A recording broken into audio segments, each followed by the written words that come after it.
प्रभु यीशु मसीह के नाम से सबको जय मसीह की शालोम। मैं आपका दोस्त, आपका भाई पास्टर पंकज एक बार फिर से आप लोगों के सामने परमेश्वर के वचन को लेके आया हूं। और जैसे कि आप इस वचन को serving people in need of fellowship जो हमारा यूट्यूब चैनल है उस पर सुन रहे हैं, सो मेरी आपसे विनती है, प्रार्थना है कि अगर अभी तक आपने इस चैनल को सब्सक्राइब नहीं किया तो इसको सब्सक्राइब कर दीजिए और साथ ही में बेल बटन है उसको भी दबा दीजिए, ताकि जब भी हम नया डेली वचन अपलोड करते हैं इसके ऊपर तो इजीली आपको अवेलेबल हो जाए। और प्लीज इसको ज्यादा से ज्यादा लोगों को शेयर करें और ताकि दूसरे लोग भी परमेश्वर के वचन को सीख सकें और आशीष पा सकें। और साथ ही साथ और आप इसमें आप हमें कमेंट भी कर सकते हैं, तो कमेंट में आप लोग हमें अपने प्रार्थना के विषय भेज सकते हैं, तो हम आपके लिए प्रार्थना भी करेंगे। आइए हम लोग परमेश्वर के वचन में चलेंगे। हम लोग निकालेंगे लूका की अंजील उसका 15 अध्याय उसकी 11 आयत देखेंगे। लूका की अंजील उसका 15 अध्याय उसकी 11 आयत देखेंगे। हम यहाँ देखेंगे एक व्यक्ति के बारे में। हम पढ़ें, हमने पहले भी उस दृष्टांत को पढ़ चुके हैं, सुन चुके हैं। आइए फिर से हम इस दृष्टांत को देखते हैं। पढ़ेंगे हम लोग ब्रदर रोहित के साथ मिलकर। फिर उसने कहा, किसी मनुष्य के दो पुत्र थे। हाँ, अब यीशु मसीह कहानी बता रहा है, दृष्टांत दे रहा है। अंग्रेजी में कहते हैं पैराबल, हिंदी में दृष्टांत। और अगर हम देखें तो ये कहानी है लोगों को शिक्षा देने के लिए। तो क्या कहता है वो, दोबारा पढ़ देंगे एक बार फिर से। फिर उसने कहा, किसी मनुष्य के दो पुत्र थे। कहता किसी मनुष्य के दो पुत्र थे। आगे, उनमें से छुटके ने पिता से कहा कि हे पिता, हाँ, उसमें से छोटे ने पिता से कहा, क्या कहता है वो, पढ़ो। संपत्ति में से जो भाग मेरा हो वह मुझे दे दीजिए। हाँ, संपत्ति में से जो भाग मेरा है वो मुझे आप दे दीजिए, यानी कि मेरे जो हिस्सा है मुझे दे दो। हम दोनों भाइयों का क्या कर दो, बंटवारा कर दो, जो मेरा है वो मुझे दे दो। आगे, उसने उनको अपनी संपत्ति बांट दी। हाँ, और उसने क्या किया, जो भी संपत्ति थी उन लोगों को बांट दी। आगे, और बहुत दिन ना बीते थे कि छुटका पुत्र सब कुछ इकट्ठा करके एक दूर देश को चला गया और वहां अभी कुकर्म में। कुछ दिन बीते ही नहीं थे तो उसने क्या किया, छोटे ने अपना सब कुछ इकट्ठा किया और दूर देश चला गया। और आगे क्या लिखा है, और वहां कुकर्म में अपनी संपत्ति उड़ा दी। और गलत कामों में, है ना, ऐश परस्ती में अपना सारा पैसा खर्च कर दिया। अब सुनिए आगे क्या लिखा है, 14 आयत पढ़ेंगे। जब वह सब कुछ खर्च कर चुका तो उस और देश जब में वह सब कुछ खर्च चुका, सब कुछ खाली हो गया, कंगाल हो गया। आगे पढ़ें क्या लिखा है। तो उस देश में बड़ा अकाल पड़ा। और उस देश में एक बहुत बड़ा अकाल पड़ गया। आगे, और वह कंगाल हो गया। वह कंगाल हो गया। आगे, और वह उस देश के निवासियों में से एक के यहाँ जा पड़ा। हाँ, जिस जगह में था वो, वहां देश के एक निवासी था, उसके जगह में जाकर रहने लगा। आगे पढ़ें क्या लिखा है। उसने उसे अपने खेतों में सुअर चराने के लिए भेजा। उसने उसे क्या काम दिया, सूअर चराने का। सबसे लो काम, है ना, सबसे गंदा काम उस समय में ये देखा जाता था, सूअर चराने का। ये काम उसको सौंपा गया। आगे, और वह चाहता था कि उन फलियों से जिन्हें सुअर खाते थे अपना पेट भरे। और जो उसका मालिक है वो चाहता था कि मैं मुझे इसको कुछ पे करना ना पड़े और कुछ राशन देना ना पड़े, खिलाना ना पड़े। वो क्या कहता था, सोचता था कि जो कुछ भी सूअर खाते हैं ये भी उन्हीं में से खा ले तो मेरा खर्चा बच जाएगा। महंगाई बहुत है और अभी अकाल पड़ा हुआ है, तो ये उसने योजना बनाई। तो आगे क्या हुआ सुनेंगे। और उसे कोई कुछ नहीं देता था। और उसे कोई कुछ भी नहीं देता था। वैसे भी वो अन्य दूसरे देश से आया था और अकाल का समय था, उसको कोई कुछ नहीं देता था। आगे, जब वह अपने आप में आया तब कहने लगा। बाइबल बताती है जब वो अपने आप में आया, है ना। इस वचन पे, इस बात पे मैं गौर कराना चाहूंगा। जब वह अपने आप में आया, आगे तब कहने लगा कि मेरे पिता के कितने ही मजदूरों को भोजन से अधिक रोटी मिलती है। हाँ, क्या कहने लगा? मेरे पिता के जितने भी मजदूर हैं, उनको क्या मिलती है? भोजन के लिए अच्छी रोटी मिलती है, अच्छा पर्याप्त खाना मिलता है। आगे, और मैं यहाँ भूखा मर रहा हूँ। और मैं यहाँ भूखा मर रहा हूँ। बाइबल बताती है जब वह अपने आपे में आया। आगे, मैं अब उठकर अपने पिता के पास जाऊंगा और उससे बोलता कहूंगा मैं उठकर अपने पिता के पास जाऊंगा और उससे कहूंगा। आगे, कि पिताजी, मैंने स्वर्ग के विरोध में और तेरी दृष्टि में पाप किया है। मैंने स्वर्ग के विरोध में और तेरी दृष्टि में पाप किया है। ये बात उसके मन में आई। ये तब आई जब वह अपने आपे में आया। आगे पढ़ने क्या लिखा है? अब इस योग्य नहीं रहा कि तेरा पुत्र कहलाऊं। मुझे अब वो अपने कहता मैं एक इस योग्य नहीं कि तेरा पुत्र कहलाऊं, मुझे अपना, आगे, मुझे अपने एक मजदूर की नाई रख ले। मुझे अपना एक नौकर के समान, मजदूर के समान ही रख ले। आगे, तब वह उठकर अपने पिता के पास चला। वह अभी हम्म दूर ही था कि उसके पिता अभी ने देखो, उसे उठकर अपने पिता के पास चला। जब वह दूर ही था, तो क्या लिखा है यहां पर? आगे, देखकर तरस खाया और दौड़कर उसे गले लगा। हाँ, क्या लिखा है? कहता जब वह दूर ही था। इसका मतलब उसका पिता रोज ही अपनी आंखें बिछाए रहता था उस रास्ते पे, जिस रास्ते से उसका लड़का गया था। और उसके मन में विश्वास था कि एक दिन मेरा लड़का क्या होगा, वापस लौटेगा। वो रोज अपनी आंखें बिछाए वहां रहता था। और बाइबल बताती है जब वह दूर ही था, जब उसका लड़का उसके घर को छोड़ के गया, तो वो शानो शौकत से गया, अच्छे कपड़े पहने, है ना, अच्छा घोड़ा रखा होगा, और भी जो उसका धन संपत्ति थी, उसकी धन संपत्ति ले जाने के लिए नौकर होंगे, चाकर होंगे, है ना, बहुत ही राजा के समान गया होगा। लेकिन अभी जब वो वापिस आ रहा है, तो अभी इसकी कंडीशन क्या है? अकाल का समय है, उसके पास कुछ नहीं है, सूरों के बीच में वो रहता है, उसके कपड़े फटे होंगे, उसकी दाढ़ी भी बढ़ चुकी होगी, है ना, और कितने दिनों से वो नहाया नहीं होगा, बुरी हालत में, बुरी कंडीशन में होगा।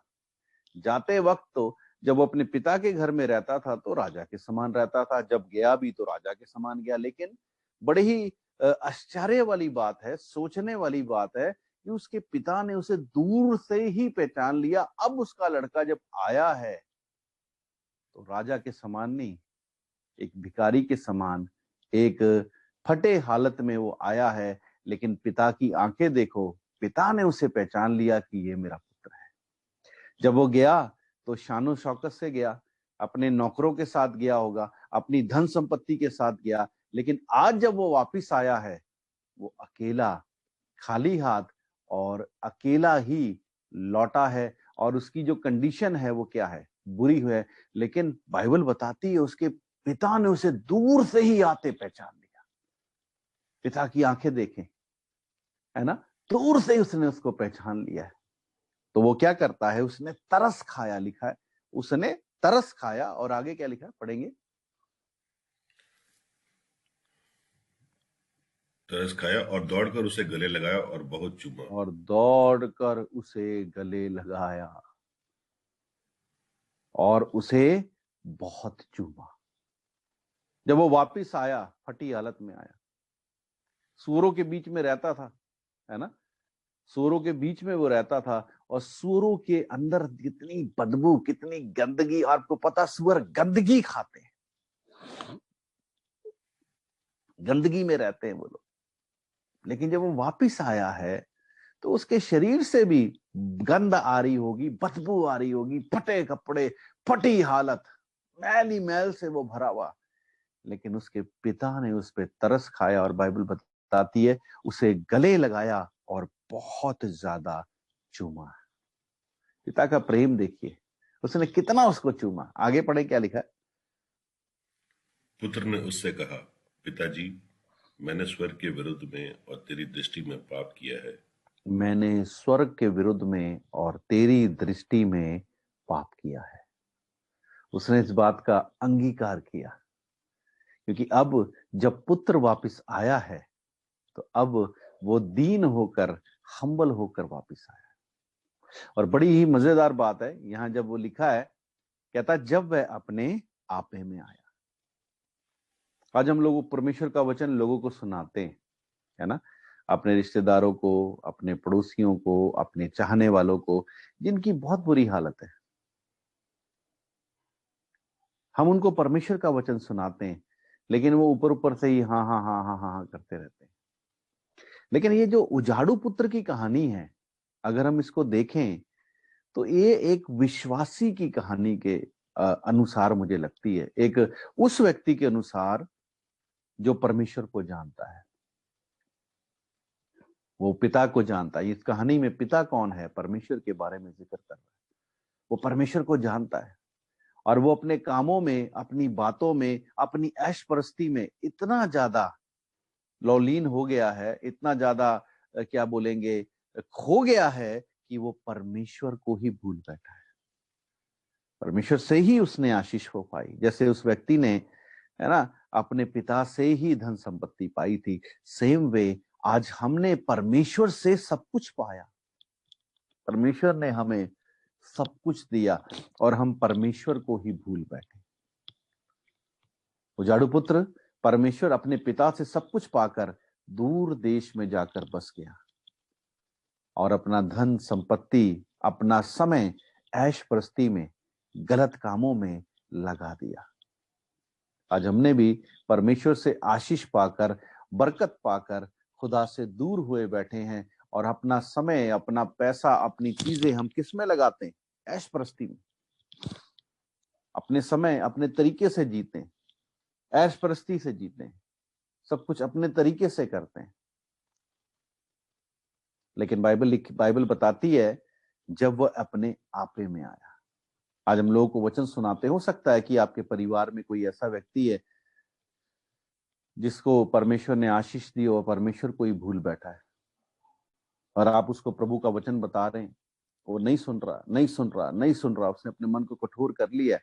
लेकिन याद रखिए, जब वह अपने आपे में आया, अपने आपे में आने का मतलब क्या है, जब उसके मन ने उससे बात की। जब इंसान का मन उससे बात करता है तब इंसान अपने मन की सुनता है। आप जितना मर्जी उसको बोल ले, वो नहीं सुनेगा। लेकिन जब मन उसका बात करता है उससे, ऊपर से वो कहेगा हाँ जी मैं करूंगा जी, प्रार्थना करूंगा, हाँ जी मैं प्रभु के साथ जुड़ूंगा, हाँ मैं भी चर्च चला करूंगा, लेकिन वो तब तक प्रभु में नहीं आता, वो परमेश्वर के पास नहीं आता जब तक वो आपे में नहीं आता। बाइबल में लिखा जब वह आपे में आया, जब उसके मन ने उससे बात की, तब उसने पश्चाताप किया।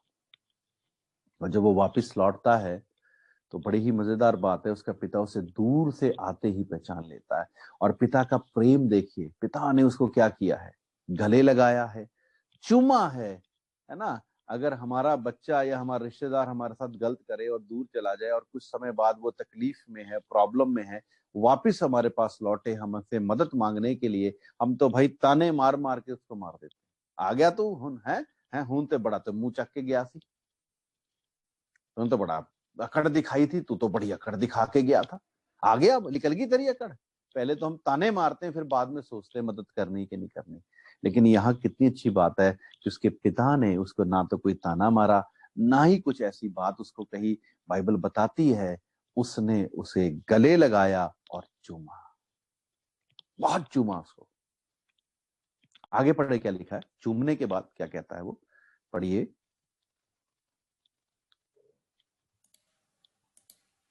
उसको चूमा। पुत्र ने उससे कहा, पिताजी, मैंने स्वर्ग के विरोध में और तेरी दृष्टि में पाप किया है। जब वो अपने आपे में आया, उसको समझ आ गई मैंने अपने पिता के विरोध में और स्वर्ग के विरोध में क्या किया है, पाप किया है। आगे, और अब इस योग्य नहीं रहा कि तेरा पुत्र कहलाऊं। अब इस योग्य नहीं हूं कि तेरा पुत्र कहलाऊं। पश्चाताप कर रहा है वो। अब आगे देखिए क्या हुआ, पढ़े। परंतु पिता ने अपने दासों से कहा, फट उसने अच्छे से एक भी अच्छा। ताना नहीं मारा, एक भी कोई मुंह से बात नहीं निकाली, लेकिन उसके पिता ने अपने दासों से क्या कहा, सुनिए ध्यान से, क्या कहता है। फट अच्छे से अच्छा वस्त्र निकाल कर इसे पहनाओ और उसके हाथ हाँ, में फट अंगूठी अच्छे से अच्छा वस्त्र निकालो और इसको पहना दो, बोलता है। आगे, और उसके हाथ में अंगूठी और पांव में जूतियां पहनाओ। क्या लिखा है, उसके हाथ में अंगूठी और उसके पांव में जूती पहनाओ। कहता फट इसको अच्छे से अच्छा कपड़ा पहनाओ, वो कपड़ा जो इसके फटे हुए कपड़ों को ढांपते हैं, वो कपड़ा जो इसकी गंदगी है उसको छुपा दे, और इसको अंगूठी पहनाओ, और साथ ही में कहता है इसको जूती पहनाओ। मैं बताना चाहता हूं, वो व्यक्ति जब वापिस लौटा तो नंगे पैर था वो।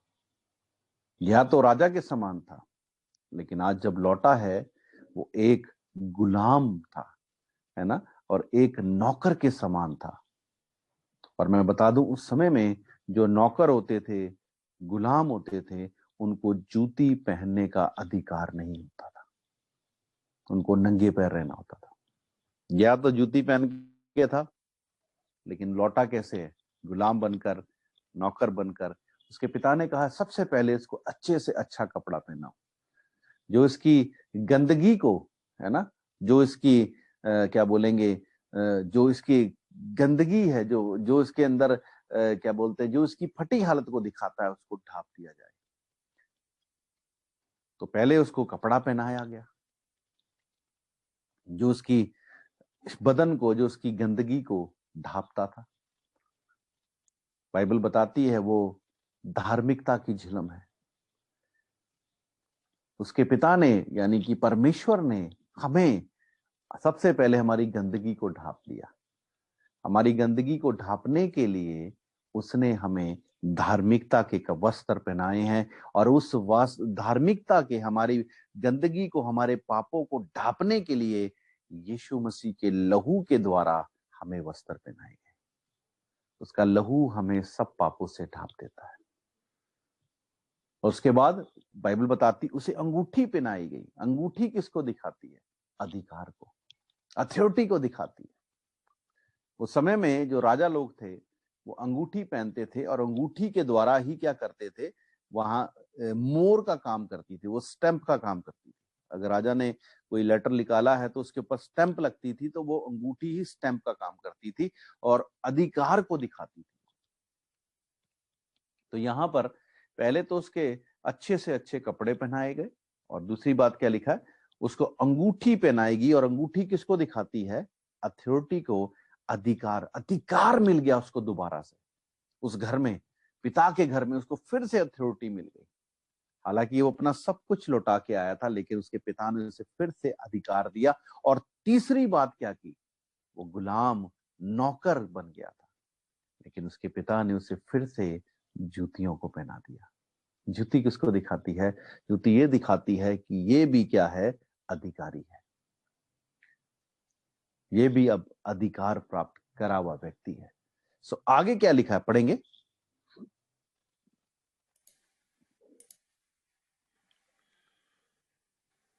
और पला हुआ बछड़ा लाकर मारो ताकि हम खाएं और आनंद मनाएं। हाँ, पला हुआ बछड़ा लाके मारो ताकि हम खाएं और आनंद मनाएं। उसका लड़का सब कुछ खोकर, सब कुछ लेकर चला गया और सब कुछ खो बैठा, और जब जब वापिस आया है तो उसके पास कुछ भी नहीं है। ना उसके पास अंगूठी है, ना उसके पास जूती है, ना ही उसके पास वस्त्र है जो उसके गंदगी को, जो उसकी बुराई को ढांपते। और आज ये पुत्र जो है वो हम लोगों में से कोई एक हो सकता है। हम लोग भी ऐसे ही थे।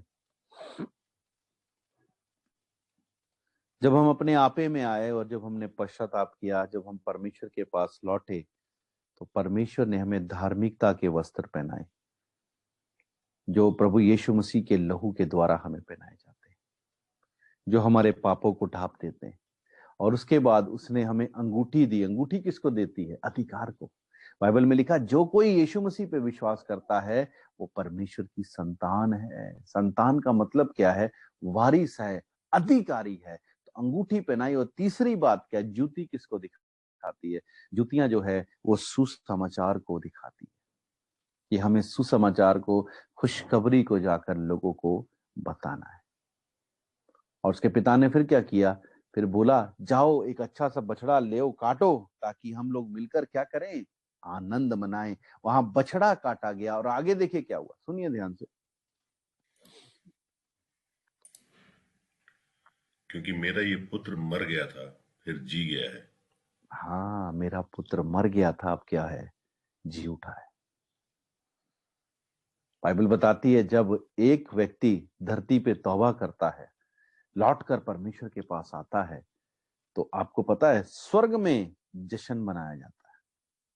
स्वर्ग में फरिश्ते परमेश्वर के सामने जश्न मनाते हैं। पूरा स्वर्ग जश्न मनाता है जब एक व्यक्ति वापस लौटता है, तौबा करता है।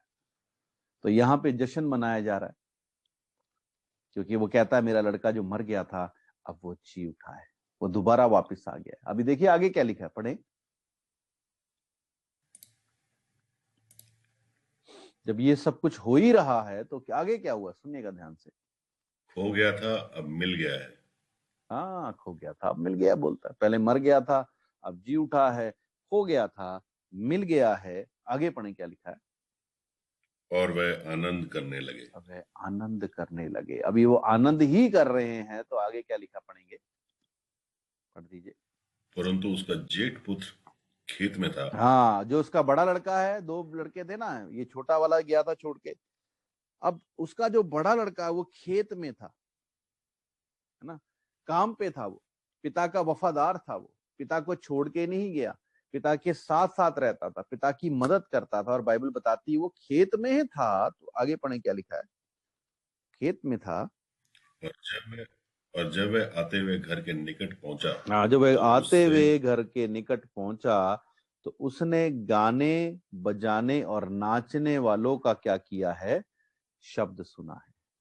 उसने गाने बजाने और नाचने वालों का शब्द सुना है। और आगे क्या लिखा, पढ़िए। और उसने एक दास को बुलाकर पूछा, ये हाँ, क्या हो रहा है? उसने एक दास को बुलाकर पूछा, भाई ये सब कुछ क्या हो रहा है? आगे। उसने उससे कहा, तेरा भाई आया है और तेरे पिता ने पला हुआ बछड़ा कटवाया है, इसलिए कि उससे भला चंगा पाया है।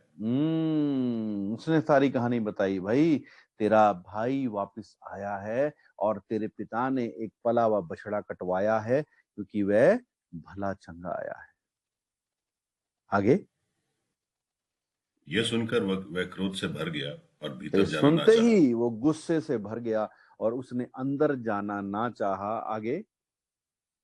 परंतु उसका पिता बाहर आकर उसे मनाने लगा। और उसका पिता उसे बाहर आकर मनाने लगा, है ना। उसका पिता उसे बाहर आकर मनाने लगा। अभी आगे देखिए क्या होता है, पढ़े। उसने पिता को उत्तर दिया कि देख, हम्म मैं इतने वर्ष से तेरी सेवा कर रहा हूं और और कभी इसका भी कहना जायज है। वो कहता, देख मैं इतने सालों से तेरी सेवा कर रहा हूं और कभी भी तेरी तेरी आज्ञा आज्ञा को नहीं। मैंने कभी भी तेरी आज्ञा का इनकार नहीं किया। तेरा वफादार रहा, तेरी आज्ञा को कभी नहीं टाला। तो भी तूने मुझे कभी एक बकरी का बच्चा भी ना दिया। और तूने फिर भी मुझे कभी भी एक बकरी का बच्चा तक नहीं दिया। उसका कहना जायज है। और अभी आगे पढ़े क्या लिखा कि मैं अपने मित्रों के साथ आनंद करता। है। हाँ, ताकि मैं जाता और अपने मित्रों के साथ आनंद करता। आगे। परंतु जब तेरा ये पुत्र, जिसने तेरी संपत्ति वेश्याओं में उड़ा दी है, आया, हम्म उसके लिए तूने पला हुआ बछड़ा कटवाया। देख, तेरा जो लड़का है, उसने तेरा सारा पैसा जो तूने उसको दिया था वो वेश्याओं के बीच में उड़ा दिया है। और अब वो आया है और तू पला हुआ बछड़ा कटवा रहा है। है ना। वो क्या करने लगा, गुस्सा करने लगा और वो अपने पिता को ताने कशी करने लगा। और आगे देखिए पिता ने क्या कहा। उसने उससे कहा, पुत्र तू सर्वदा मेरे साथ है और जो कुछ हाँ, मेरा उसने है। उससे कहा, पुत्र तू सर्वदा मेरे साथ है और जो कुछ मेरा है वह सब तेरा ही है। जो कुछ मेरा है वो तेरा ही है। यहाँ पे मैं आपको बताना चाहता हूं कि यहूदी जो प्रथा है उसके अनुसार अगर दो लड़के हैं, है ना, तो पिता जो है वो अपनी संपत्ति को किस तरीके से बांटता है। वो अपनी संपत्ति को 3 भागों में बांटता है। एक भाग वो अपने बड़े लड़के को देता है, दूसरा भाग वो अपने दूसरे लड़के को देता है और तीसरा भाग वो खुद रखता है। और मैं बताना चाहता हूं, जब उसके मरने के बाद उस व्यक्ति का जो भाग है वो उसके बड़े लड़के को जाता है। ठीक है।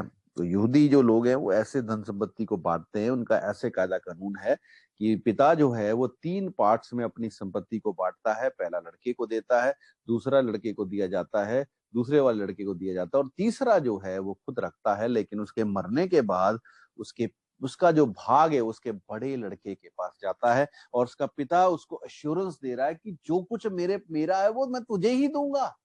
कहीं तुझे ऐसा ना लगने लगे कि मेरा जो कुछ है वो कंगाल होके आया, मैं उसको ट्रांसफर कर दूंगा। नहीं, जो तेरा है वो तुझे ही मिलेगा। जो मैंने तेरे लिए रखा वो तुझे ही मिलेगा। तो आगे क्या हुआ फिर पढ़ेंगे 32। परंतु अब आनंद करना और मगन होना चाहिए, क्योंकि तेरा भाई मर गया था, मर जी गया गया। था और जी गया है, खो गया था अब मिल गया है। वो अपने लड़के को मनाने लगा, उसको समझाने लगा। कहता अब इन बातों को छोड़, अब हमें आनंद मनाना चाहिए क्योंकि तेरा भाई मर गया था अब जी उठा है, खो गया था अब मिल गया है। इस कहानी को, इस दृष्टांत को जो हम देखते हैं तो ये दृष्टांत हमें बताता है उस उजाड़ू पुत्र के बारे में जिसने अपना सब कुछ, अपनी धन संपत्ति बुरे बुरे कामों में खर्च कर दी। लेकिन ये धन संपत्ति, ये आशीष उसे कहां से मिली थी? ये धन संपत्ति, ये आशीष उसको उसके पिता से मिली थी। और इस कहानी में पिता जो है वो परमेश्वर है और जो पुत्र हैं वो हम लोग। हमने परमेश्वर से जो हमें मिला, हमने उससे लेकर अपने अपने देखो परमेश्वर ने हमें क्या दिया। फॉर एग्जाम्पल मैं उदाहरण देता हूं, परमेश्वर हमें क्या देता है। परमेश्वर हमें हर दिन एक नया दिन देता है ना, नया दिन देता है। परमेश्वर हमें हर साल एक नया साल हमारी जिंदगी में जोड़ता है। कितने लोग ऐसे जो नया साल नहीं देख पाए, है ना, 2020 नहीं देख पाए, मर चुके। लेकिन अब फिर 2021 आ रहा है। परमेश्वर के अनुग्रह अगर हुआ तो हम 2021 को देखेंगे। परमेश्वर में पूरा साल देता है, 365 डेज देता है। परमेश्वर हमें एक दिन देता है, 24 घंटे देता है ना।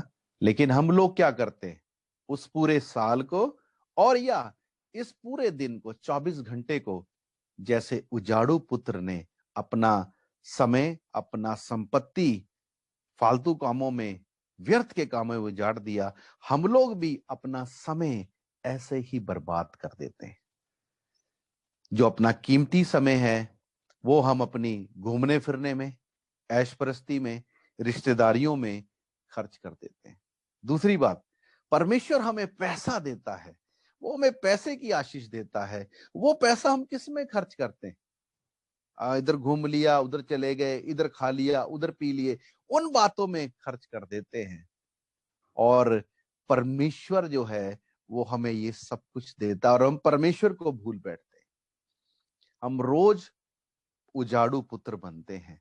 हम अपने समय को बर्बाद करते हैं, अपने पैसे को बर्बाद करते हैं, अपनी जिंदगी को बर्बाद करते हैं, जैसे उसने की। हम डेली उजाड़ू पुत्र बनते हैं, डेली उजाड़ू पुत्र बनते हैं।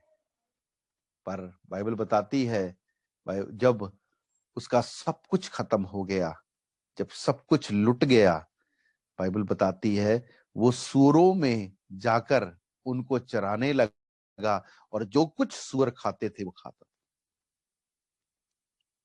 और वहां लिखा है जब वह अपने आपे में आया। आज हमें अपने आपे में आने की बहुत जरूरत है। हमें उजाड़ू पुत्र के समान अपने समय को, अपने पैसे को, अपनी जिंदगी को बर्बाद कर रहे हैं, टाइम वेस्ट कर रहे हैं हम लोग। सोच के देखिए, हम डेली जो परमेश्वर ने हमें दिया उसको हम वेस्ट कर रहे हैं। परमेश्वर ने हमें अपना ग्रेस दिया, अनुग्रह दिया, हम उसको भी वेस्ट कर रहे हैं। परमेश्वर हमें अनुग्रह करता है, हम उसको वेस्ट करते हैं, हम उसको जाया करते हैं। जो कीमती चीज खुदा ने हमें दी है, हम उसको फालतू कामों में वेस्ट कर रहे हैं। चाहे वो हमारा समय है, चाहे वो हमारा पैसा है, चाहे वो हमारी जिंदगी है, चाहे वो परमेश्वर का अनुग्रह है, हम उसको वेस्ट कर रहे हैं। और दूसरी बात देखो, परमेश्वर ने हमें अपना आत्मा दिया, परमेश्वर ने अपने वरदान हमें दिए, हम उसको भी फालतू कामों में वेस्ट कर रहे हैं। आपे में आ जाइए। वो व्यक्ति सही समय पे आपे में आ गया, सब कुछ कंगाल करके। अगर और दिन वहां रहता तो मैं सोचता हूं कि वो नाश हो जाता, मर जाता। आप भी वापस आ जाइए, आपके पास समय है वापस लौटने का। उसका तो सब कुछ बर्बाद हो चुका था, है ना।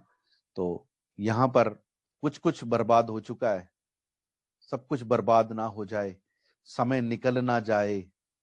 समय पर वापस लौट आइए परमेश्वर के पास, क्योंकि परमेश्वर ने आपको समय दिया, जिंदगी दी, अनुग्रह दिया, अपना आत्मा दिया, अपने आत्मा के वरदान दिए। आप क्यों उसको ऐश प्रस्ती में, फालतू कामों में बर्बाद कर रहे हैं? क्यों अपने टाइम को बर्बाद कर रहे हैं आप? परमेश्वर के साथ कनेक्ट हो जाइए, तौबा करिए, रिपेंट करिए परमेश्वर के आगे, बोलिए जैसे उसने कहा, परमेश्वर मैंने तेरे विरुद्ध और स्वर्ग के विरुद्ध में पाप किया है।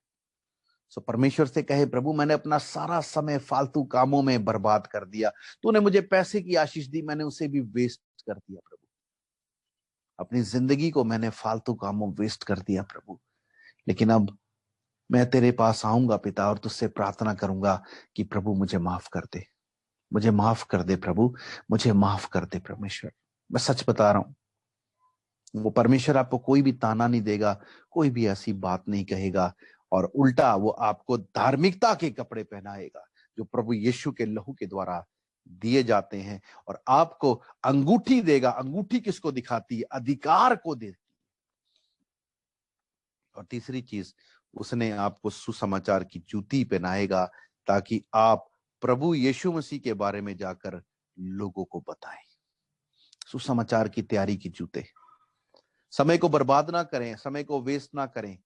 समय बहुत कीमती है, जब यीशु मसीह जल्दी आने वाला है तो तैयारी करें। तैयारी का समय है, लौट आए और यीशु के लिए काम करें, वचन के लिए काम करें, ना कि इधर घूम लिए, उधर घूम लिए, उधर पैसा खराब कर लिया, समय बर्बाद कर लिया। मत वेस्ट करें समय को, पैसे को।